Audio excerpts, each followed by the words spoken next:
नमस्कार दोस्तों, OCN network में आपका स्वागत है। मैं हूं ओमकार चौधरी। तो अब अरविंद केजरीवाल जजों के खिलाफ बयानबाजी करेंगे, उनकी निष्ठा को कटघरे में खड़ा करेंगे और गांधी जी का नाम लेकर ये कहेंगे कि मैं सत्याग्रह कर रहा हूं और जस्टिस स्वर्णकांता शर्मा की अदालत में ना तो खुद मौजूद रहूंगा, उपस्थित होऊंगा, पेश होऊंगा और ना मेरा वकील पेश होएगा। क्या है ये सब? डर गए हैं, खौफ से कांप रहे हैं, अदालत में खड़ा होने की हिम्मत नहीं रह गई है, या जो उनका तौर तरीका रहा है आंदोलन के दौरान भी, आंदोलन के बाद सरकार बनने के बाद भी जाकर के जनपथ पर रेलवे भवन के पास रात में रजाई लेकर के धरने पर बैठ गए थे, सो गए थे वहां जाकर के 26 जनवरी के फंक्शन से एक दिन पहले। ये जो अराजकता है, ये कहाँ लेकर के जाएगी इनको? और क्या इनकी समझ में नहीं आ रहा है कि देश की जनता जो डेमोक्रेटिक सिस्टम में विश्वास रखती है, वो इस तरह के पाखंड, इस तरह की ड्रामेबाजी में भरोसा नहीं करती है। मेरे साथ जुड़ गए हैं लखनऊ से वीरेंद्र नाथ भट्ट साहब। भट्ट साहब, बहुत स्वागत। नमस्कार। नमस्कार नमस्कार। तो अरविंद केजरीवाल का ये नया चौंचला है या अराजकता की पराकाष्ठा? सर, ना तो ये नया चौंचला है और वहाँ ये अराजकता तो ये शुरू से कर रहे हैं, डे वन से कर रहे हैं। अभी उसी की ओर और आगे बढ़ रहे हैं और अब ये धीरे धीरे बिल्कुल जो है राहुल गांधी को भी पीछे छोड़ने के रेस में जुड़ गए हैं। और अगर मैं इनको एक सेंटेंस में अगर मैं इनको डिस्क्राइब करूं, जो इनकी राजनीति है पिछले 15 सालों की, ये जितने इस तरह के नेता जो विदेशी शक्तियों के सहारे पे क्रांति की कोख से जो जो उपजे हैं, तो ये कुछ समय बाद फिर ये भ्रांति के सुरंग में खो जाते हैं। तो अब ये क्रांति की कोख से उपजे, इन्होंने और ये 3 बार मुख्यमंत्री बने, 2 बार पूरा कार्यकाल पूरा किया और इनके अरमान जाग गए। इन्होंने गुजरात में चुनाव लड़ा, इन्होंने गोवा में चुनाव लड़ा, इन्होंने महाराष्ट्र में यूनिट बनाई, हरियाणा में बनाई, पंजाब में सरकार ही बना ली। आम आदमी पार्टी की ये सबसे बड़ी उपलब्धि कही जाएगी कि एक राज्य की क्षेत्रीय पार्टी ने दूसरे राज्य में सत्ता हासिल की। ये सफलता आज तक भारत में किसी भी क्षेत्रीय पार्टी को नहीं मिली। एआईएडीएमके जो तमिलनाडु में कभी सत्ता में थी, उसको एक बार के लिए पौंडीचेरी की जो यूनियन टेरिटरी है, वहां पे उसने सरकार बनाई थी। लेकिन पौंडीचेरी की असेंबली में मात्र 30 विधायक हैं, जबकि पंजाब की विधानसभा में 119 विधायक हैं। तो और वो एक बॉर्डर स्टेट है, फुल फ्लेज स्टेट है, और भारत की सुरक्षा के लिए, एकता अखंडता के लिहाज से बेहद महत्वपूर्ण राज्य है। बाकी समाजवादी पार्टी ने भी तमाम राज्यों में कोशिश की, बहुजन समाज पार्टी ने भी की, राष्ट्रीय जनता दल ने भी की। झारखंड में उसके विधायक को जीत गए, लेकिन कभी वो सत्ता के निकट नहीं आई। और जो वर्तमान सरकार है झारखंड में, कांग्रेस की, झारखंड मुक्ति मोर्चा की, उसमें वो सत्ता में हिस्सेदार है, बस इतनी है। तो अरविंद केजरीवाल अब जो कर रहे हैं, वो पूरे पूरे विश्व में, आप अगर जो एक किताब कही जाती है 118 methods of toppling an government, वही राहुल गांधी कर रहे हैं। पहला जो राहुल गांधी कर रहे हैं कि अब भारतीय जनता पार्टी पे अटैक करो, भारतीय जनता पार्टी की साख को पे अटैक करो। जब वो नहीं काम आए तो प्राइम मिनिस्टर मोदी की साख पे अटैक करो, उनकी साख को गिराओ, उनकी छवि को गिराओ। आप देख रहे हैं पिछले 12 साल में नरेंद्र मोदी ने के ऊपर राहुल गांधी ने लगातार निजी हमले किए हैं। कल ही उन्होंने दिल्ली यूनिवर्सिटी के गार्गी कॉलेज में कहा है कि इस जादूगर के पास अब जो है कलाबाजी के ट्रिक का भंडार समाप्त हो चुका है। The the magician has lost the tricks, ये सब उन्होंने कहा है। तो राहुल गांधी का अल्टीमेट जो ऑब्जेक्टिव है, भारतीय राष्ट्र राज्य, इसके जुड़ी संस्थाएं, उन सबकी साख को कम करो, जनता के मन में इनके प्रति अविश्वास जगाओ। इसी रणनीति के तहत राहुल गांधी ने इलेक्शन कमीशन पे हमला किया। आपको याद होगा पिछले वर्ष नवंबर में कांग्रेस ने दिल्ली के रामलीला मैदान में एक रैली आयोजित की थी। वहां क्या क्या कहा था चुनाव आयोग के तीनों सदस्यों के बारे में, ज्ञानेश कुमार के बारे में। बंगाल के चुनाव में तो गाली भी दी जा रही है, उनके नाम लेकर के मीम बनाए जा रहे हैं। तो उसी राह पे अब अरविंद केजरीवाल चल चुके हैं। आपको याद होगा कि जब मनमोहन सिंह प्राइम मिनिस्टर थे, तो ये एक बार रेल भवन के सामने आकर के रजाई लेके जाड़े में लेट गए थे। ये भी इन्होंने किया था। यही सब तरीके होते हैं सरकार के खिलाफ राजनीतिक अस्थिरता, अराजकता फैलाने के। और ये सब बड़े टाइम टेस्टेड तरीके हैं। पूरे यूरोप में, अमेरिका में, साउथ अमेरिकन देशों में और अफ्रीका में ये सब हो चुका है। तो वही जो प्लेबुक है, उसी को अरविंद केजरीवाल लेके चल रहे हैं। और अब वो सीधे-सीधे दिल्ली हाई कोर्ट को टारगेट कर रहे हैं। यानी लोगों का भारत की जो न्याय प्रणाली है, जो जुडिशरी है, उसमें ही विश्वास समाप्त हो जाए। और आप देखिए, इसकी हिम्मत देखिए और जरा बेशर्मी की हद देखिए। शराब घोटाले में फंसा हुआ व्यक्ति है और ये तर्क ये दे रहा है कि साहब जो है सुप्रीम, जब मुझको लोअर कोर्ट ने डिस्चार्ज कर दिया, तो हाई कोर्ट होती कौन है? क्या भारत के कानून में प्रोसिक्यूटिंग एजेंसी को लोअर कोर्ट के निर्णय को क्या हायर कोर्ट में चैलेंज करने का अधिकार नहीं है? और मैं इनको याद दिलाना चाहता हूं, मनमोहन सिंह के जमाने में कोल स्कैम हुआ था, 2G स्कैम हुआ था। 2G स्कैम में जितने भी जो स्पेक्ट्रम का अलॉटमेंट हुआ था, वो सुप्रीम कोर्ट ने कैंसिल किया था। और कोल स्कैम में जितने कोल ब्लॉक अलॉट किए गए थे, वो सारे के सारे सुप्रीम कोर्ट ने कैंसिल किए थे। बाद में वही सारे आरोपी लोअर कोर्ट से छूट गए। तो क्या ये मान लिया जाए कि सुप्रीम कोर्ट ने जो है फैसला गलत किया था? क्या आप सुप्रीम कोर्ट की निष्ठा पे सवाल उठाएंगे? क्या क्या आप ये कहेंगे कि जो है सुप्रीम कोर्ट के जजेस ने किसी जो है क्या वो जजेस कॉम्प्रोमाइज थे? क्या उन्होंने किसी अन्य प्रभाव, अन्य दबाव में आकर के ऐसा फैसला किया? तो अरविंद केजरीवाल जो है बहुत ही खतरनाक जो है ये परंपरा डाल रहे हैं। It's a very dangerous president in Indian legal history. और चूंकि और उनको ये याद रखना चाहिए, सुप्रीम कोर्ट ने ही उनको बेल दी थी। सुप्रीम कोर्ट ने के आदेश पर ही उनको उनको न्यू दिल्ली एरिया में टाइप 8 का बंगला दिया गया है। अभी अभी 1 हफ्ता हुआ है इसको, आपको याद होगा। तो अरविंद केजरीवाल को ये समझ में आ गया है कि सरकार को डिस्टेबलाइज करने की, बीजेपी सरकार को डिस्टेबलाइज करने की, सरकार को बदनाम करने की जितनी भी ट्रिक्स थी, जितने भी तरीके थे, वो सब आजमा चुके हैं। और अभी उनको उसमें अपेक्षित सफलता मिलना तो दूर है, उनकी दिल्ली की सरकार चली गई, और दिल्ली का चुनाव वो स्वयं हार गए।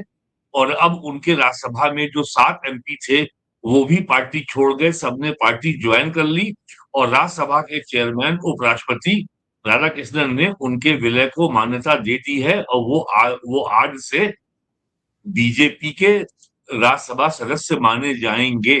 तो अब अगर ये कोई अगर आम आदमी पार्टी इन 7 सदस्यों के खिलाफ कोई अगर डिस्क्वालिफिकेशन की पिटीशन मूव करती है राज्यसभा के सामने, वो मान्य नहीं होगी। क्योंकि अब तो वो लोग मेंबर बीजेपी के रूप में उनको मान्यता मिल चुकी है। तो अरविंद केजरीवाल के पास राजनीति में प्रासंगिक बने रहने के लिए, रेलेवेंट बने रहने के लिए अब बहुत कम विकल्प बचे हैं। और दूसरा और दिल्ली में राज्यसभा के 7 मेंबर खोलने के बाद अब उनके सामने सबसे बड़ा खतरा है उनकी पंजाब की सरकार की स्थिरता का। जो संदीप पाठक जो राज्यसभा का मेंबर छोड़ के गया है पार्टी, उसने पंजाब के चुनाव की सारी कमान उसी के हाथ में थी। उसी के कहने पर टिकट दिए गए हैं। तो पंजाब की सरकार भी अस्थिर हो सकती है। आपने कल भगवंत सिंह मान का जो है का बयान देखा होगा, और कि वो क्या-क्या उसने बयान दिए हैं सरकार को बचाने के लिए। और इस समय 119 विधानसभा के में आम आदमी पार्टी के 93 मेंबर हैं, और वहां पे बहुमत के लिए 60 एमएलए चाहिए होते हैं। तो अगर और ये दावा किया गया है असंतोष गुट की ओर से कि 63 एमएलए से उनके संपर्क है, और करीब 20 विधायक ऐसे हैं जो रीचेबल नहीं है, उनका मोबाइल फोन बंद है। तो अगर 35 विधायक भी अगर आम आदमी पार्टी के खिलाफ बगावत कर देते हैं, या वो ये मांग करते हैं कि सदन में अब आम आदमी पार्टी का बहुमत नहीं रह गया है, कृपया सदन अब आप विधानसभा का सत्र आहूत कीजिए और अपना बहुमत साबित कीजिए। तो पंजाब में क्राइसिस ओवरड्यू है, अब किसी भी दिन हो सकता है ये। तो ये सब जो अरविंद केजरीवाल की पेशबंदी है, ये उसी लिए हो रही है। और स्वर्णकांता भारद्वाज की इस बात के लिए जो दिल्ली हाई कोर्ट की जस्टिस हैं, उनकी इस बात की प्रशंसा की जानी चाहिए कि उन्होंने बहुत धैर्य का परिचय दिया और अरविंद केजरीवाल ने जिस तरीके से कोर्ट के अंदर अपमानजनक व्यवहार किया, कंटेम्प्चुअस बिहेवियर किया, it was a clear case of contempt of court, लेकिन उन्होंने अरविंद केजरीवाल को अपनी बात कहने का अवसर दिया और इसने सीधे-सीधे हाई कोर्ट के जज के ऊपर उनकी निष्ठा पर, उनकी इंटेग्रिटी पर सवाल उठाए। ऐसा आज तक किसी भी हाई कोर्ट में, किसी भी कोर्ट में ये देखने में नहीं आया कि जो व्यक्ति अक्यूज़्ड है, वही जो है जज की निष्ठा के ऊपर, चरित्र के ऊपर सवाल उठा रहा है। और ये भी मैं उनके साहस की प्रशंसा करूँगा जज साहिबा के, कि उन्होंने कहा कि मैं इससे अपने को रिक्यूज़ नहीं करूँगी। मैं इस फैसले से अलग नहीं हूँ, मैं इस मुकदमे से अपने को अलग नहीं करूँगी, मैं ही इस केस की सुनवाई करूँगी और and let Arvind Kejriwal say whatever he wants to से, लेकिन जो न्याय का काम है, जो न्यायिक दायित्व मुझे दिया गया है, वो मुझे वो पूरा करेगी वो। तो ये जो अरविंद केजरीवाल का जो लेटेस्ट ऑफेंसिव है, इनकी स्ट्रैटेजी ही यही है।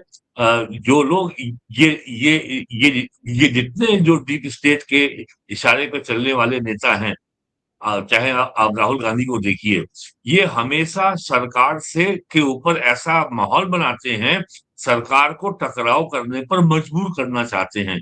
जैसे 2021 में जब दिल्ली हरियाणा बॉर्डर पर अ अ, किसानों के नाम पे जो जिहाद हो रहा था, लगातार कोशिश ये की गई कि दिल्ली की पुलिस उनके ऊपर कड़ी कार्रवाई करे।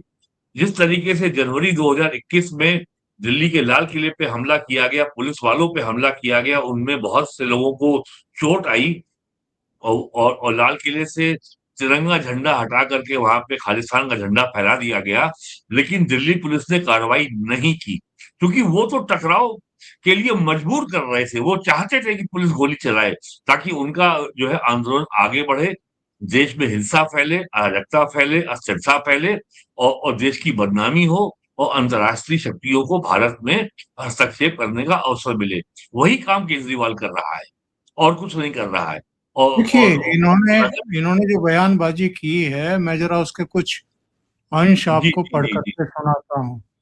इन्होंने कहा, हाई कोर्ट की जस्टिस स्वर्णकांता शर्मा से न्याय मिलने की उम्मीद नहीं है। इन्होंने कहा, मैंने अपनी अंतर आत्मा की आवाज सुनते हुए महात्मा गांधी के सत्याग्रह का रास्ता अपनाने का फैसला किया है। इसकी वजह है कि जस्टिस स्वर्णकांता शर्मा के दोनों बेटे केंद्र सरकार के वकील के पैनल का हिस्सा है। इसमें साफ तौर पर हितों का टकराव दिखता है। इनकी अंतरात्मा तब कहाँ सो गई थी जब ये 5.5 महीने तिहाड़ में रहे और मुख्यमंत्री पद पर बने रहे। तब इनकी अंतरात्मा क्यों नहीं जागी थी, वीरेंद्र जी? अब आप देखिए, जो व्यक्ति हजारों करोड़ के शराब घोटाले का अभियुक्त है, वो व्यक्ति महात्मा गांधी का नाम ले रहा है। वो व्यक्ति महात्मा गांधी को इन्वोक कर रहा है। ये होती है बेशर्मी, ये होती है मोटी खाल के नेता होते हैं ऐसे। ये देख अब आप ये सोचिए कि अरविंद केजरीवाल को ऐसी बातें कहने का साहस कहाँ से मिलता है? इसको ये कहने की स्ट्रेंथ कहाँ से मिलती है? क्योंकि इसको मालूम है कि जो देश का वामपंथी जिहादी इकोसिस्टम है, वो उसके साथ खड़ा होगा। अब जैसे आप देखिए, 2021 के विधानसभा चुनाव में ममता बनर्जी ने बंगाल में खुला आह्वान किया, खेला होबे। खेला होबे माने हिंसा होगी। एक मुख्यमंत्री संसदीय लोकतांत्रिक व्यवस्था में विधानसभा का चुनाव हो रहा है और वो अपने विरोधी को कह रहा है कि हम हिंसा में तुमको झुलसा के बर्बाद कर देंगे। और पूरे दिल्ली में किसी भी एक भी सेकुलर जिहादी टीवी चैनल ने या ये जो तमाम अंग्रेजी हिंदी अखबार हैं, कभी आपने एक लाइन पढ़ी? कभी नहीं पढ़े होंगे आप। आज भी ममता बनर्जी के लोग कह रहे हैं खेला होबे।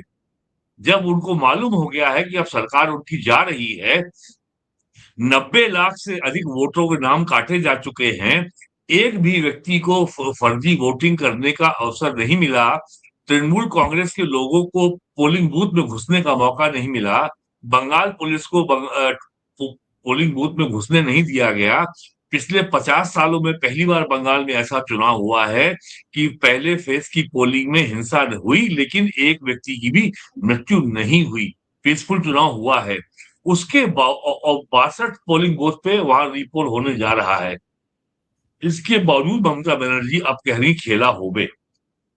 तो ममता बनर्जी को ताकत कहाँ से मिलती है कि वो लोकतंत्र की मर्यादा की, संसदीय लोकतंत्र की मर्यादा की खुलेआम धज्जियां उड़ा रही है और हिंसा की धमकी दे रही है। कभी सुना है आपने कि कभी जो है बीजेपी के मुख्यमंत्री ने किसी राज्य में कहा हो कि हम हिंसा करेंगे अपने विरोधियों के खिलाफ? अरे ऐसा तो कॉल कभी समाजवादी पार्टी ने यूपी में नहीं दिया, बल्कि वो तो हमेशा बचाव की मुद्रा में रहना पड़ता है उसको, क्योंकि उसके ऊपर बहुजन समाज पार्टी, भारतीय जनता पार्टी का जो लगातार हमला होता है कि समाजवादी पार्टी माने जंगल राज।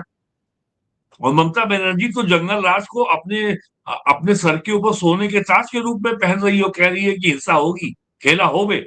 तो ये ताकत कहाँ से मिलती है ममता बनर्जी को? वही हमें देखना होगा कि अरविंद केजरीवाल जो जिस तरीके से दिल्ली हाई कोर्ट के जज के खिलाफ बयानबाजी कर रहे हैं, ये ताकत कहाँ से मिलती है उनको? ये चीज देखना है और हमें ये बात याद रखनी चाहिए। पिछले 12 सालों में प्राइम मिनिस्टर मोदी ने बार-बार कहा है कांग्रेस का इकोसिस्टम। ये जो पंचमक्कार हैं, मुल्ला, मार्क्सिस्ट, मिशनरी और मैकाले और मीडिया, यही है इकोसिस्टम जो इनको ताकत देता है ये। इनको मालूम है कि हमारे पक्ष में अगर मैं कॉल दूँगा तो जंतर-मंतर पे दिल्ली के 5,000 10,000 लोग इकट्ठे हो जाएँगे और मुझको बढ़िया मीडिया कवरेज भी मिलेगा।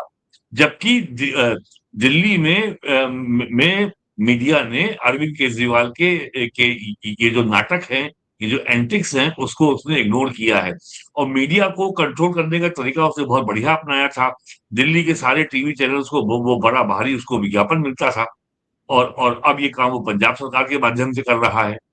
तो उसके ऊपर कल ही जो दिल्ली के मंत्री प्रवेश वर्मा ने जो आरोप लगाए हैं कि पहले उनका जो है दिल्ली में उनका जो है शीश महल था और वो चूंकि मुख्यमंत्री यहाँ के नहीं रहे और शीश महल में रहने का उनको शुभ अवसर नहीं मिल रहा है, तो उन्होंने जाके पंजाब में शीश महल बना लिया।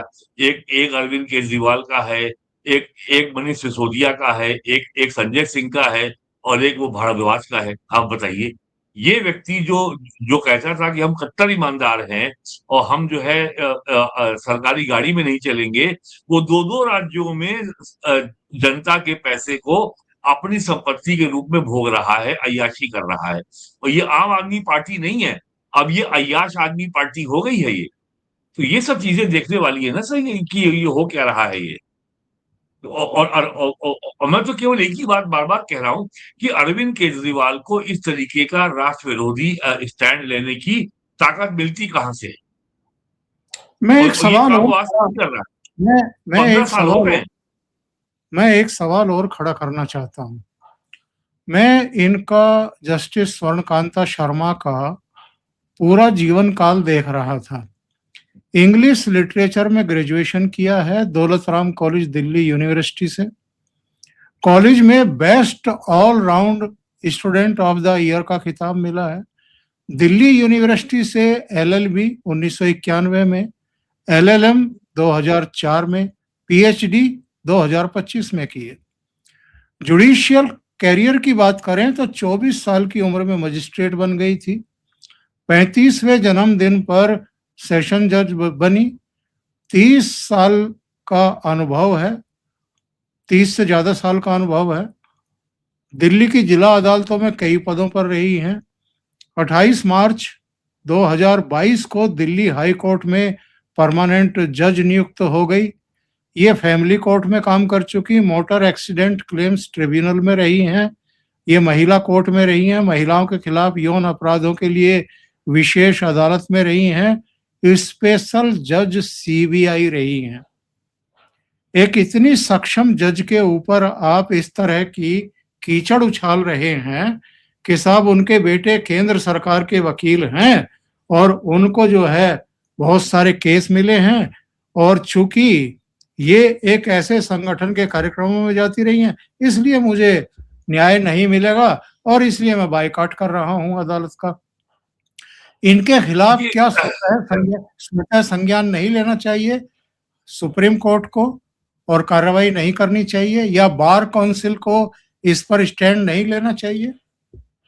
देखिए, ये जब जब इस मामले की सुनवाई दिल्ली हाई कोर्ट में हुई थी, अरविंद केजरीवाल ने जस्टिस स्वर्णकांता भारद्वाज के खिलाफ जितने भी आरोप लगाए थे, उन सबका उन्होंने जवाब दिया था, इससे बहस की थी और और इनके सारे तर्कों को उन्होंने खारिज किया था। तो अब केवल जो है इसके पास केवल एक ही तरीका बचा रह गया है कि ये अ, दि दिल्ली हाई कोर्ट के जज के ऊपर निजी आक्षेप लगा करके अपने मुकदमे को टलवा दे, और कोई तरीका नहीं बचा इसके सामने। और इसको ये भरोसा है कि मैंने हर बार जब भी मैंने ड्रामा किया है, जब भी मैंने कोई नौटंकी की है, तो मेरे पक्ष में जनमत इकट्ठा हो गया है। इस बार भी इसको यही भरोसा है कि अगर ये कुछ होगा कि और अगर एक्स पार्टी फैसला आ गया, तो फिर से इसको जो है विक्टिम कार्ड खेलने का मौका मिलेगा। इसको ये भरोसा है कि ये जो है इस क्राइसिस से केवल ये नाटक और नौटंकी करके ही उबर सकता है, और कोई रास्ता इसके पास बचा नहीं है। तो ये सब, और ये यही करेगा, आप जान लीजिए। ये ये ये सुधरने वाले नहीं है। अरविंद केजरीवाल को ये पूरा भरोसा है, अगर इसके खिलाफ ये मुकदमा चलेगा, दिल्ली हाई कोर्ट में सुनवाई होगी, अगर एक्स पार्टी फैसला आएगा, तो भी उसको विक्टिम कार्ड खेलने का प्ले करने का मौका मिलेगा। और इस समय भी जो वो कर रहा है, वो विक्टिम कार्ड ही तो है। सीधे सीधे आप एक जज की इंटेग्रिटी के ऊपर, निष्ठा के ऊपर आप गंभीर आरोप लगा रहे हैं, गंभीर सवाल उठा रहे हैं। इसका मतलब अगर अगर उनके पुत्र अगर जो है अगर अगर वो वकील हैं, फिर तो वो दिल्ली हाई कोर्ट में किसी भी मुकदमे को सुनने के लिए योग्य नहीं रह गई फिर तो। नहीं नहीं, ये सीधे सीधे अवमानना का केस बनता है। आप हाई कोर्ट की एक जज के ऊपर इस तरह के मानहानि पूर्वक अवमानना के मामले बनाते हुए उन पर गंभीर आक्षेप कर रहे हैं। इस मामले में तो स्वतः संज्ञान होना चाहिए था और इसमें कार्रवाई होनी चाहिए। दूसरे इनसे जुड़ी हुई खबर पर ही आते हैं। जैसा आपने भी कहा अपने रिमार्क्स में, आज सभापति राधा कृष्णन ने इनके 7 एमपीज को भारतीय जनता पार्टी का एमपी मान लिया, उस पर मोहर लगा दी। अब बीजेपी के एमपी की संख्या बढ़कर के 113 हो गई है। 13 हो गई है। और ये मामला यहां थमता हुआ दिखाई दे नहीं रहा है। पंजाब में भी इनकी सरकार पर खतरा मंडराता हुआ दिखाई दे रहा है, जिस तरह की खबरें वहां से आ रही है। तो ऐसे में मुझे लगता नहीं है कि फरवरी 2022 का इंतजार करना पड़ेगा। इससे पहले पंजाब सरकार भी जा सकती है। 27 का अगले वर्ष चुनाव है पंजाब में। जी हाँ। यूपी, उत्तराखंड, पंजाब, गोवा और मणिपुर, 5 राज्यों में अगले वर्ष चुनाव है विधानसभा का। तो और ये भी हो सकता है कि अरविंद केजरीवाल की राजनीति हमेशा रही है कि पहले एक हेट ऑब्जेक्ट को खोजो और लगातार उसके ऊपर हमला करते रहो, और ताकि और अपनी सारी कमियां छुपाते रहो। याद करिए 2014 में ये वाराणसी में पीएम मोदी के खिलाफ इलेक्शन लड़ने पहुंचे थे, और तब ये बोलते थे कि बस जो है मुलायम सिंह को हरा दो, सोनिया गांधी को हरा दो, मोदी को हरा दो, और देश में करप्शन दूर हो जाएगा, खत्म हो जाएगा। और इन्होंने नाटक ये भी किया था, इन्होंने दिल्ली एंटी करप्शन ब्यूरो में मुकेश अंबानी के खिलाफ एफआईआर भी लिखवाई थी। जबकि किसी एक राज्य की सरकार को जब तक उसके खिलाफ कोई सबूत ना हो, किसी के भी खिलाफ जो है कोई मामला ऐसा दर्ज करने का उसको अधिकार ही नहीं है, और वो मामला स्टैंड नहीं किया।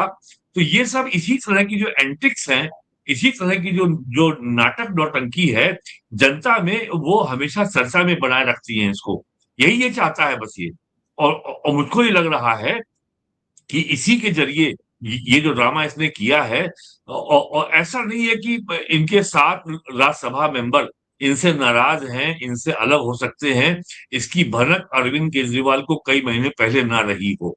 अब भाई आखिरकार इन्होंने जो है राघव चड्ढा को पद से हटाया था ना, तो कोई आधार तो रहा होगा उसका।